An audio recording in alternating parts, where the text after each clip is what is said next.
Gail Hawthorne and Ruma Lark, who is now allowed to mentor the female tributes of District 12, could be seen smouldering on the stage during District 12's reaping, while Tritika MacDonald, who was responsible for conducting the reapings from Districts 12 to 9, quickly struck her hand into the female reaping bowl and announced 18-year-old Syndicate Clade as the female tribute of District 12. A cry was heard as the cameras focused on a platinum-haired girl with tan skin, who was dressed in a plain grey shirt and a denim jacket, which is estimated to have been rather expensive in District 12 at the time. Syndicate snarled as Rue grimaced at the tribute she was about to mentor, yet Syndicate composed herself and walked to the stage, with peacekeepers behind her. Syndicate, who had a job surveying the safety of District 12's coal mines, continued snarling as Tritika apologetically turned to her and told her she was sorry, before rummaging deep into the male reaping bowl and announcing 18-year-old Stretcher Abernathy as the male tribute for District 12. Rubius, who was in the commentary box with Priscilla, gasped as the newly reaped male tribute came into his view. Although Stretcher had long, straight black hair, it was barely noticeable amongst his muscular frame. Priscilla gazed at him in shock and asked Rubius where Stretcher could get his muscles from, being from District 12.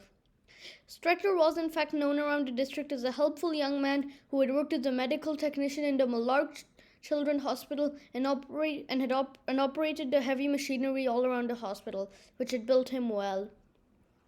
Rue appeared to remember Stretcher from the hospital, which her brother Crimson had founded, and lowered her gaze. Stretcher appeared dazed and unaware of his ordeal, yet as soon as Tritika repeated his name, he scowled slightly before walking to the stage. Stretcher and Syndicate were each given a brief goodbye period with their families and friends before being taken to the train. Stretcher's father hugged his son and told him to try his best to come back home, although Stretcher shook his head and told his father that Crimson Malark would ensure that his father had enough money to survive. As a matter of fact, as Stretcher's father was leaving, Crimson Malark walked in and handed Stretcher a box of cookies. Stretcher looked at the cookies in awe, before Crimson told him he would take care of his father if Stretcher died. Meanwhile, Syndicate's parents and her younger brother, Dawn, were in tears as Syndicate remained expressionless and stared ahead with her blank blue eyes. Syndicate spent most of the time talking urgently to Dawn about how to survey the safety of the mines in the likely event that she would not make it back home. Rubius muttered that it was obvious that Syndicate had given up all hope of survival before even leaving her district. Syndicate's mother, however, told her daughter that Stretcher would be able to protect her if she allied herself with him, before turning on him in the end. As the pair were escorted onto the train, Stretcher appeared defeated and grabbed a book from the shelf about genetics. Meanwhile, Syndicate leaned near the wall and rested her temple on the window. Gale and Rue walked in and introduced themselves as the pair's mentors. Stretcher scowled and said he recognized Rue, and she replied by saying that she did know him from Crimson's hospital, but that Gale was his mentor. As the train left the forest of District 12, Stretcher finally broke down and began sobbing. Gale winced and squatted down, before patting Stretcher's back. Syndicate rolled her eyes, yet Rue calmly walked over to her and told her that Stretcher would make a good ally and protector in the arena, due to his strong build. Syndicate asked Rue if she had thought she would win the games when she had been reaped for the 90th Hunger Games. Rue shook her head and said that she had thought the careers would have killed her, especially when Phenomenon revealed he had known she was from 12 all along. Rue placed a hand on Syndicate's shoulder and told her she could make it back home if she tried. Stretcher and Gale entered Stretcher's carriage, where Stretcher was discussing the topic of genetic engineering. Gale asked if Stretcher could use his genetic knowledge to his advantage in the arena, and Stretcher shrugged, before saying that he could possibly use an activating agent to activate a genetic switch in the loaves of bread found in the cornucopia, although it was unlikely he would be able to find the activating agent in the cornucopia. Gale said that he could try to send it to him, which made Stretcher grin. When lunch was served, Syndicate and Stretcher immediately filled their plates with apples and lamb stew. Stretcher appeared delighted by how delicious the food was, and Rue and Gale both discussed the upcoming week and the events that it would contain. Stretcher continued eating and made jokes with Gale and Rue, while Syndicate remained sullen and did not speak. Rue asked them how they planned to receive sponsors in the arena, to which Stretcher replied that he would try to flex his intelligence in the arena. Syndicate, on the other hand, said that he would try the Panatena way, referring to Panatena Skillane. Stretcher glared at her and told her he would become a nice person if she behaved like Panatena. The train pulled into Snow Square after a few hours and Stretcher appeared slightly tired. although he smiled and waved at the audience. Many female admirers rushed to the stairs of the tray just to press Stretcher's muscles once. Stretcher gladly agreed and let the admirers touch his arm, before having 8 women grab onto each of his arms and then lifting all 16 up. As for Syndicate, she noticed that many male admirers thought she was rather pretty, and she fluffed up her blonde curls to please the crowd. Syndicate glanced at Rue, and the sight of Rue caused many of the admirers to back away in reasonable fear, due to Rue's actions during her victor's interview after the 90th Hunger Games. The pair entered their accommodation apartment and Stretcher marched straight to the couch, before lifting it up with all his strength and impressing Rue and Gale and Syndicate. Rue discreetly whispered that the Syndicate had to agree to work together with Stretcher in the arena, to which Syndicate mischievously smirked. Euphemia Trinket, the daughter of the now-deceased Effie Trinket, who had recently died in her sleep at the age of 78, introduced herself as the pair's stylist and touched Stretcher's arms for a few moments, before asking the pair what they would like to be dressed as for the tribute parade. Stretcher asked if he could cover his upper body, to which Euphemia gasped. Euphemia asked Stretcher how he expected to gain sponsors without showing his muscles, to which Stretcher shot back that he wanted to win the games due to his intelligence, not due to his good looks. Stretcher and Syndicate both agreed to dress in a rather unusual type of clothes, which had allegedly been worn by shamans in the ancient times. The tribute parade took place in the Avenue of the Tributes, and as Rubius was placing a helmet with feathers at the back onto both Icarus and Aurelia's head, Icarus asked Rubius why District 1 tributes always wore diamonds on their bodies, referring to Spectacle and Emerald's diamond-studded costumes, which were being placed on them by Mirai Kobayashi and Dollar Crusoe, their mentors. Meanwhile, Stretcher and Syndicate were examining Cormac and Peppa, both from 11 in the chariot in front of them, who were talking to Easter Rollix and Delphine Dubois, their mentors. Stretcher whispered to Rue if it would be a good idea to start an alliance with Cormac, due to him being just as muscular as Stretcher.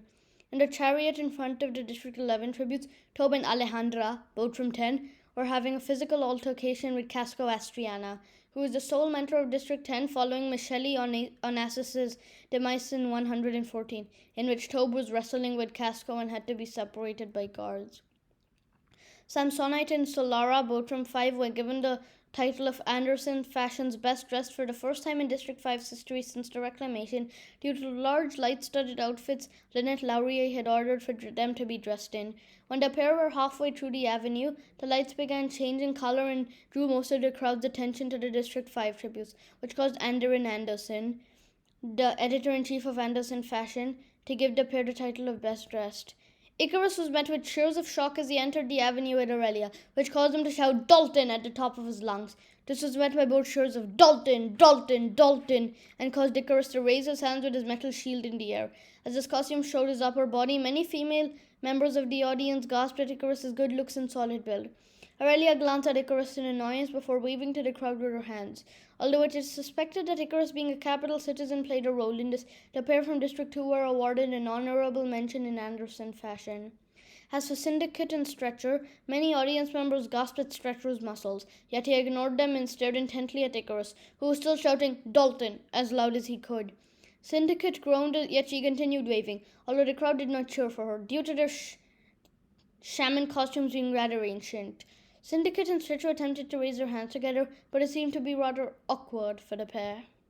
The next day, training began, and Rubius explained the rules, before letting the tributes practice their chosen skill. The 2 volunteers from District 4, Shad and Islanda, could be seen looking at each other as they observed the career tributes from 1 and 2. Shad could be heard asking Islanda if she wanted to join the career pack, although Islanda calmly replied that District 4 did not need Districts 1 and 2 as allies. After a long argument, Icarus finally agreed to go meet Spectacle and Emerald with Aurelia, and the 2 pairs met. Spectacle and Emerald both agreed to form the traditional career alliance with Icarus and Aurelia, yet only a few minutes into this alliance, Icarus appeared annoyed by Spectacle's rather arrogant and conceited nature. As Spectacle was gloating about how long his sword was, Icarus finally snapped and told him to stop talking. Spectacle laughed and asked him what he meant by this, and as Icarus saw Aurelia shaking her head discreetly at him, he said that he remembered an extremely long sword he had trained with in the Dalton Elite the previous year, which made Spectacle smirk.